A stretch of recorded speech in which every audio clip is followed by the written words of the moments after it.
So, 2.5 months in Jamaica. Where do I begin?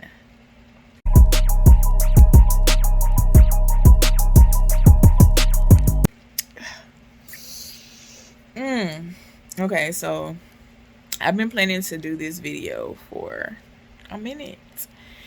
Um, I'm gonna have to pause this and get my stand because I ain't gonna sit up here and hold this phone. But I wasn't sure like how to really I wasn't really sure how to like organize this video. Okay, so like if I were to judge my 2.5 month experience in Jamaica, I would give it an 8 out of 10, I suppose. Not a total 10 out of 10. 8 out of 10 is good. However, that was kind of, I don't know how to explain it. It's a lot. And it has a lot to do with this kind of society that we live in. Let me get some light in there or something, because the sun going down and I didn't wait it until late. But I'm going to try to get this video in. Hey y'all, hey, welcome back to the Queen Coven. And if you haven't already, make sure you subscribe so you don't miss what? My pretty face. Let's get into it. Okay, so I'm going to try to keep this 2.5 months in Jamaica thing as condensed as possible, or I might be making multiple parts. I don't know, let's just go with the flow because I'm not that great at planning. Or maybe I am. Maybe I'm just being lazy. I don't know. But anyway, it's been on my mind a lot, cycling through my entire experience in Jamaica. And I've been like, okay, how am I going to say this? How am I going to tell this? Where do I start? Where do I jump to? Where do I end? What part do I highlight? I don't want it to seem like a super negative experience. Because it wasn't super negative. However, it was like I expected it to be a great trip, minus those surprise little negative elements that I wasn't expecting. So those stood out more to me. Like I feel like joy and enjoyment of life is like a natural thing that is supposed to happen, right? I feel like that negative things should just not happen. And they should just definitely not happen to me. Or I feel like they don't have to happen. And I just be thinking like, why though? Like why? Like okay. So how did I even get on this trip to Jamaica? Someone that I met online and we started talking on the phone and video chatting, invited me during the midst of a breakup. So I was in the middle of a breakup and I met someone online, and it was strictly platonic online. And I was just talking and venting, about my current relationship because I know they didn't know my person. So I was just, just venting about everything that was going on. And we were just like, having conversation, talking. And this person invited me on the trip with them to Jamaica. And I'm like, yes, I'm down. I need to get away. I've been boxed in way too long. And so I was definitely excited to get away. To be honest, I didn't have a dime to my name, but I prayed about the situation. I called upon my ancestors and a few friends of mine, because my friends are so wonderful and so lovely, and they support me in my mental health and my mental wellness. Thank goodness for friends as such. So anyway, ended up getting what I needed to go on this trip. So I didn't write down everything that happened. So I'm going to do my best to talk about this as much as possible. So, Airbnb is what we got on our trip there. And so when you come in, you got to quarantine for 14 days, yada, yada, yada. So we were in this Airbnb, overpriced like a mug. And even though I didn't know, we came into Montego Bay.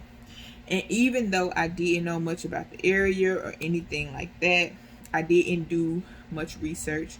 This person who invited me had been planning the trip for some time, and I trusted this person to do the research and everything like that. And I had no reason not to trust this person. And hey, I don't have no regrets about trusting this person. But anyway, so we get to this Airbnb, and the person who owns this Airbnb, their father is Jamaican, their mom is from the UK. This person fully admitted to us that she grew up white in the UK, yet now she, as an adult, or once she became an adult, is now, I don't know, embracing her blackness, or it wasn't even embracing blackness. It was really just trying to pass herself off as black,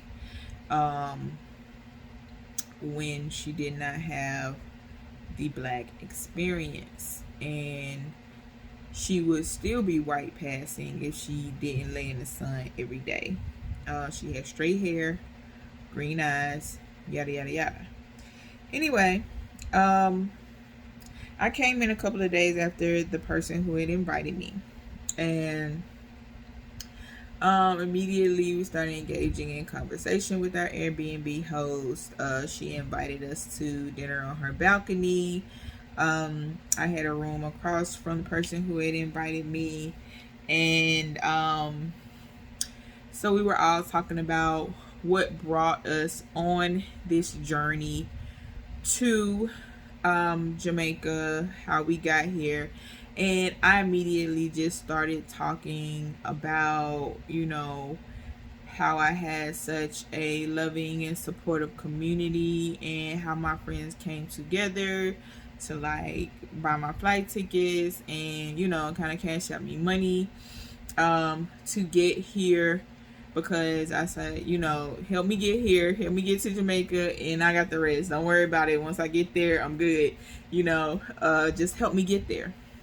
And so I told him this wonderful story. It was a very inspiring story for me, because I was very thankful and very glad that everything came together for me to be on that trip.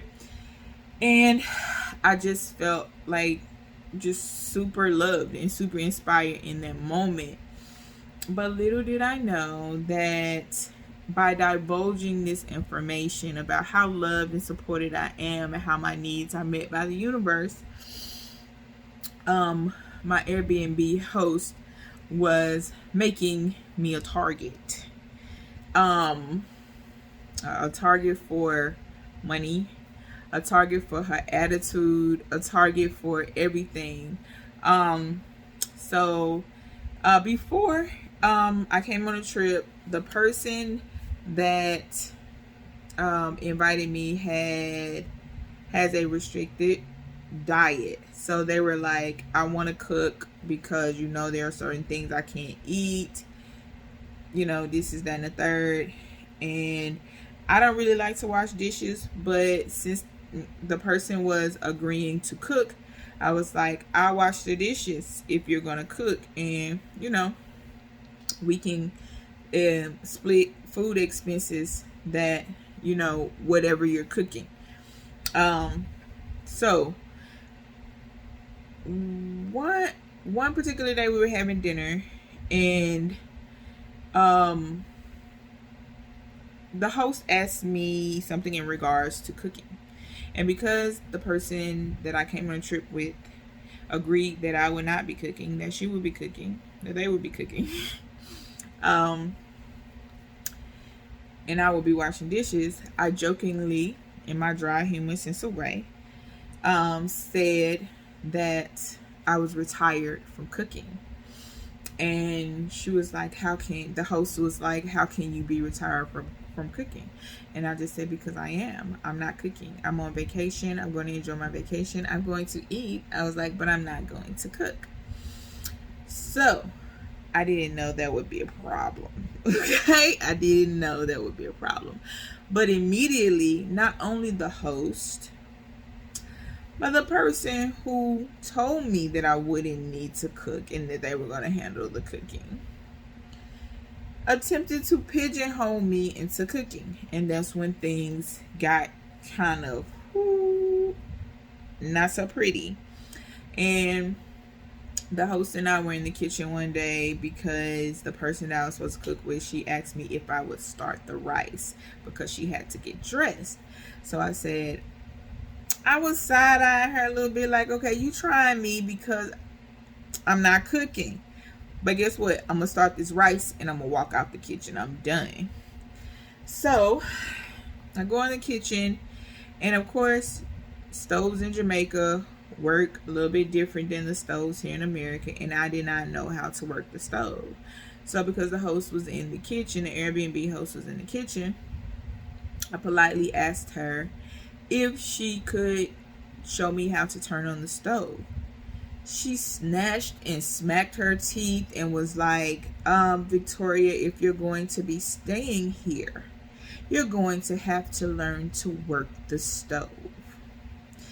And I said to her, well, our stoves in America aren't like this.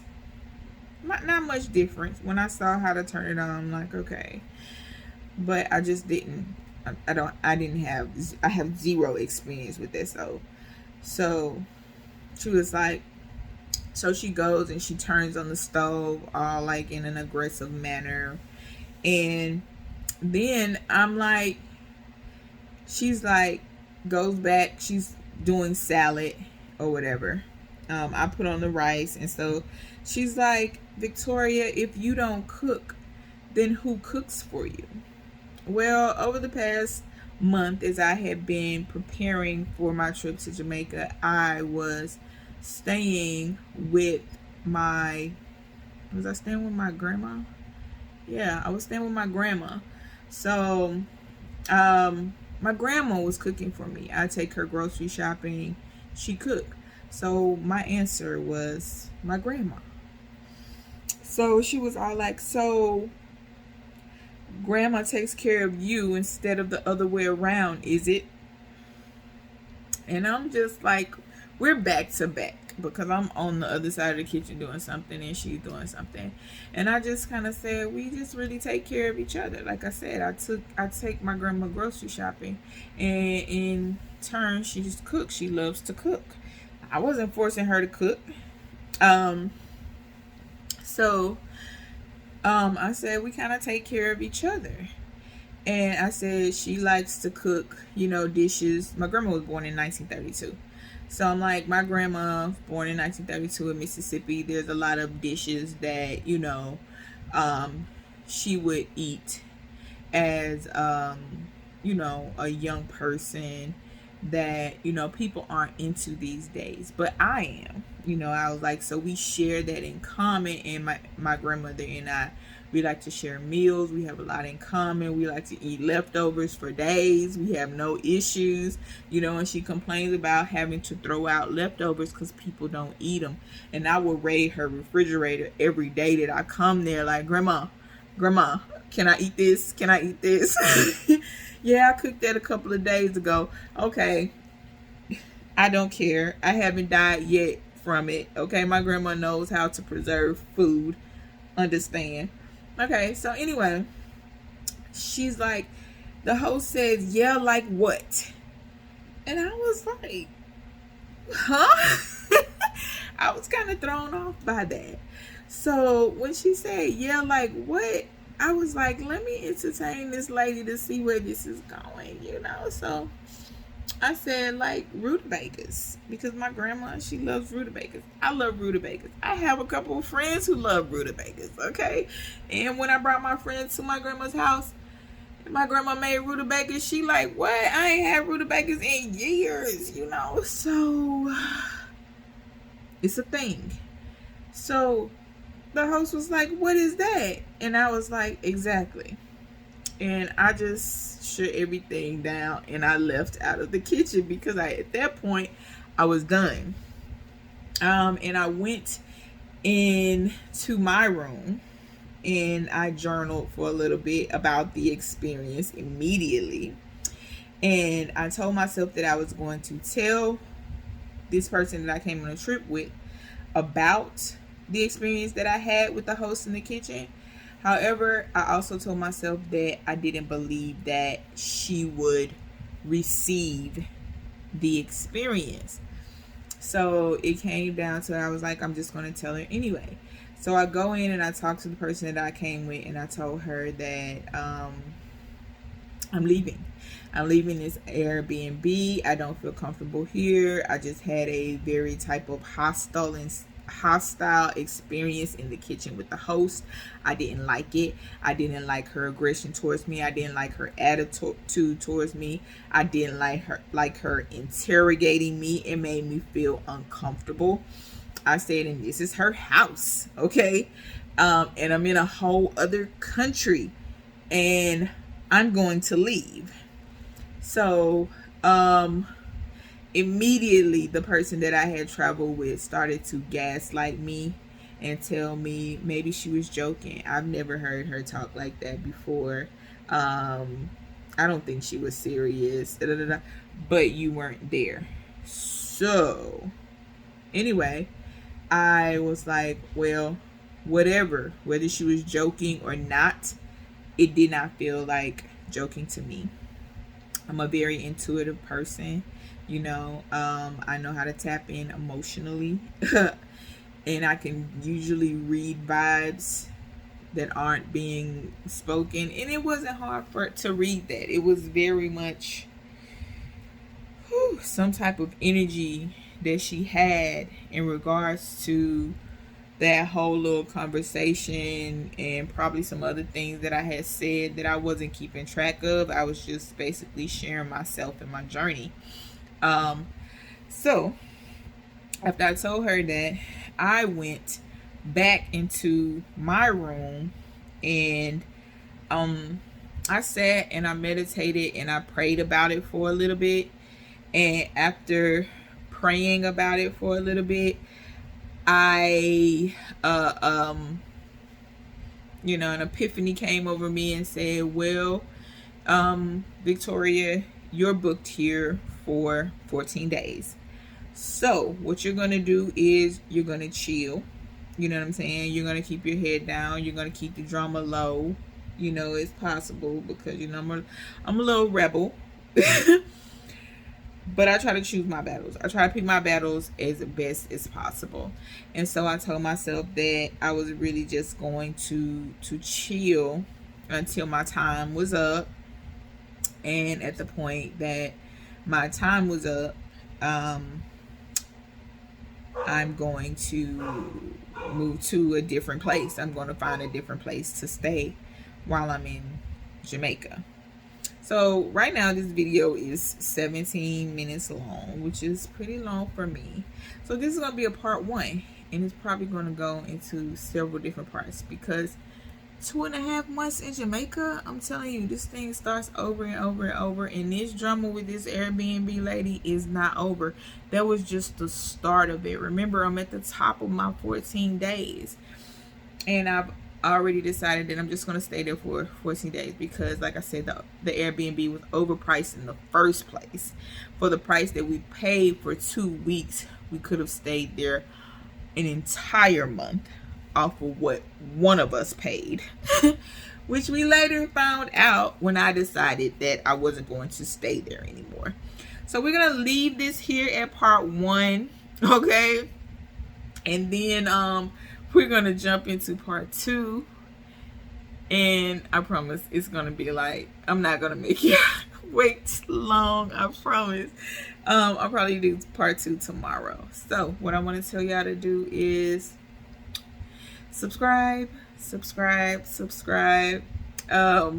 And yeah, subscribe.